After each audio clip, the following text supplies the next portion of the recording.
So we're gonna make a video on how to take your store-bought potting soil mix and turn it into nice, airy, lofty soil like this. It's great for seed starting.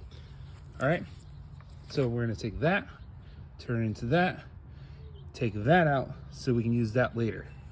We're gonna do so using that. Let's get to it. This is all recycled materials, okay? So what I did was I just went down and got a roll of hardware cloth from my local hardware store, okay? This is the hardware cloth. It's a wire mesh. This is quarter inch, right? So from there, this was my total width. I didn't want to have to cut it, so I built my frame at its widest to have the hardware cloth land somewhere right in here, right? I didn't want it sticking out because it's super sharp, and I wanted to be able to clamp down on it with the face frame. That leads me to the rest. I then built my frame depending upon the length that I just randomly, by the chance of the universe, picked. And the legs are of no specific height or angle.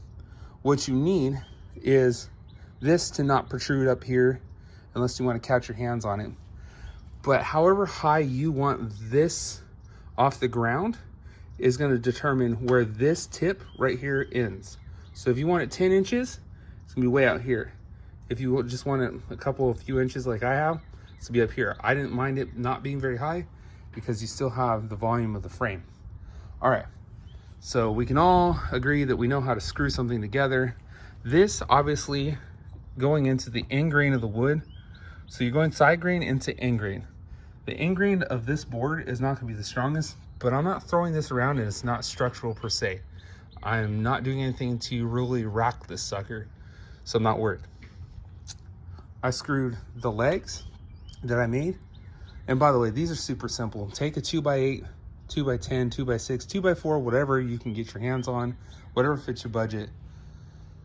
Make sure the end is flat so you have a nice flat surface there. Even if you wanted to go up here, you can. This is the way I built it. And you're gonna cut your angle, whatever you determine it to be.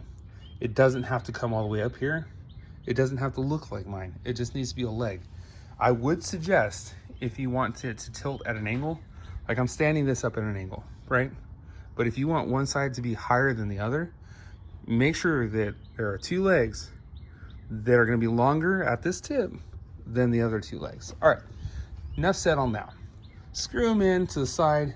Make sure your screws aren't longer than the material. 2x material is gonna be 1.5 inches thick. So you have 2 times that, you have 3 inches. I would suggest nothing longer than a 2.5 inch screw unless you want to be poking yourself constantly. These screws up here can be 2.5 inches or longer on what you want, because it's gonna be going down into the rail of this. All right, so face frame. These are 1.25 inch GRKs. They're a cabinet screwed type design. And the only reason why I know that is because it has the head that's shaped like a washer. I don't really care. I don't put this thing through abuse or any kind of salt or any weirdness to where it's going to corrode. You're going to then build your face frame, determined upon the size of your base frame. This being your base frame, right? When you put the hardware cloth in, I decided to use the standard width of the hardware cloth, so I didn't have to make any excess cuts and go up the side. You want to make sure that that hardware cloth lands past these screws. So mine is somewhere over here, but I don't want it protruding because it has sharp edges. You don't want to be cutting yourself. So those are all determining factors. When you're screwing this in, start at one end and get all of them set on one end. Then you're going to hopscotch as you're pulling down on the hardware cloth to keep it taut. Hopscotch, do another screw. Hopscotch back, another screw. Keep going like that because you want to keep it taut and you don't want it getting all wavy and bubbly, because then you're gonna have a very loose screen and it's gonna make it miserable to use. You should come out with something similar to this. Maybe it'll be nicer, maybe not. I don't really care. I just need it to function, right? So what does that do? It allows me to pull the heavy stuff. All this, look how chunky this is.